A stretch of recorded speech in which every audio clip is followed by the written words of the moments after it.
Hello, teacher. Do you have a minute? I need your help, please. It will be just a minute. Hello, Rose. Sure, tell me. What happened? Are you okay? Yeah, I think so. Well, I do everything to learn English, but I feel I am not learning. I have tried many ways to learn and practice English, but I feel I am not improving, teacher. I have thought about it. Maybe there is something I'm doing wrong, right, teacher? Maybe. I know you are really interested in learning English, Ross. You're always participating in class. I will help you, okay? Tell me something. What method do you use to study English? Maybe that is not the right method for you.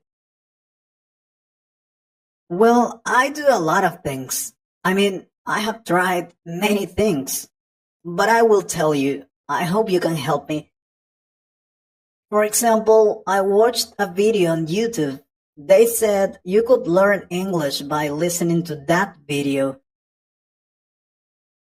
Well, that's good. There are a lot of videos on YouTube about learning English. Yeah, but it is a video to listen while you are sleeping. Learn English while sleeping. They say you can learn English by listening to that 7 hours video every night. Well, I have tried that, but I don't know if it's working. What do you think? Well, I have seen those kind of videos. To be honest, I don't think that's a good way to learn English. I don't think it's scientifically proven. I have been teaching English for more than 15 years, and I haven't seen any student who has learned English only by listening to an audio or video while they sleep. To practice something, you need to be awake. To speak, listen, read. You can try that method, it's fine, but just to complement your study routine. That's the thing. Yeah, I knew it was too good to be real. I am so stupid. I'm really sorry. No, don't say that. You're a great student. It's great you try different ways to learn English. Thank you, teacher. I also use the method of translating everything from my language to English. One partner recommended me to do that. He said that is the best way to learn English. The translation method of learning English is very popular among non-English speaking countries. We feel that if we think in our mother tongue and then translate it word by word into English, we are going to be English language experts. Never think in your mother tongue and then translate it. Well, you can do it at the beginning, but then you have to leave that habit. It will lead to incorrect sentence formation. This is what you're gonna do. Think about something in English and express it with your words. With regular use of this technique, you can make sentences quickly and start speaking naturally. Oh, thank you, teacher.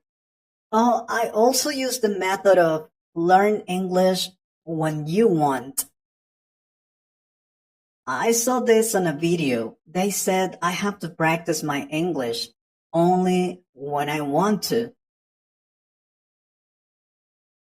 because it's not good to study English when you don't want to, because of motivation. Learn English when you want. Alright, I'm gonna tell you something very important.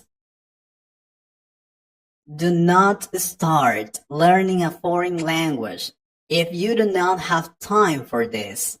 Seriously. Any knowledge needs constant improvement and practice. Try to study less, but more often. Spend 10-15 minutes a day learning English. Use special programs, textbooks, techniques. Motivation is good, but discipline is even more important. You need to do it regularly. I see. You're right, teacher.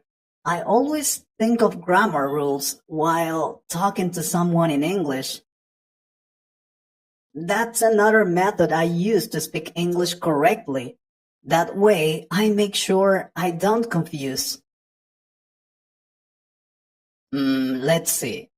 Do not forget that grammar is important, but the main purpose of your conversational classes is to learn how to communicate in English fluently. If you take much time to choose a proper grammatical construction or remain silent, being afraid of making mistakes,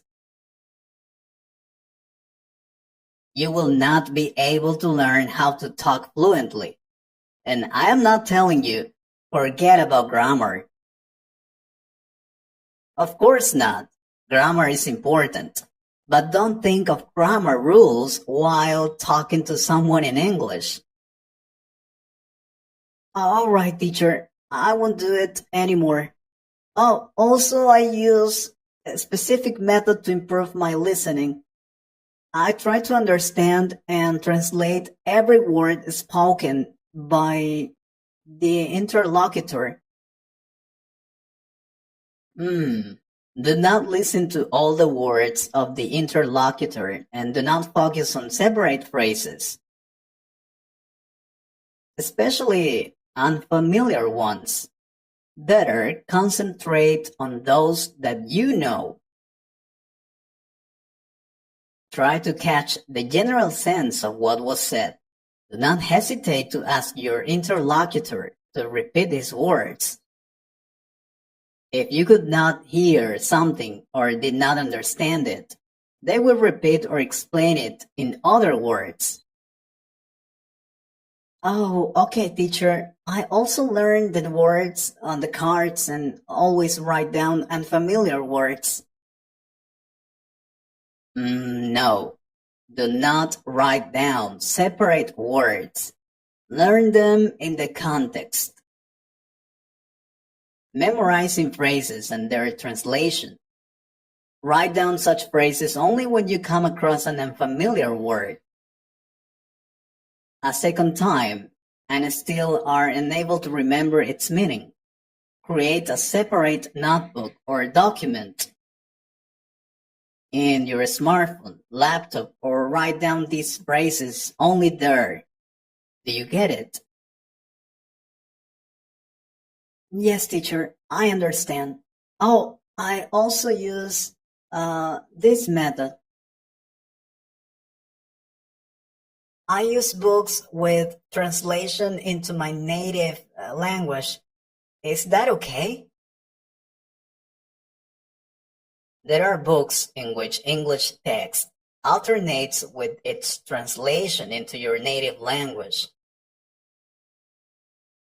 One paragraph of English, then one paragraph of another language. I'm gonna tell you something. There is very little chance that this will help you learn new words. If something is not clear, just find out the meaning of the unfamiliar word. You should try to read original text. using a dictionary. Oh, that makes sense.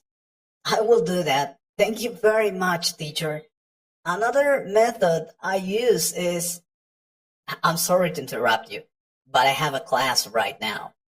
I'm really sorry, but come back whenever you want. Oh, sure, teacher. And what about you guys? What method do you use to study English? Yes, that's a good question. Also, like the video and tell us your opinion. I hope you liked this conversation. If you could improve your English a little more, please subscribe to the channel and share this video with a friend.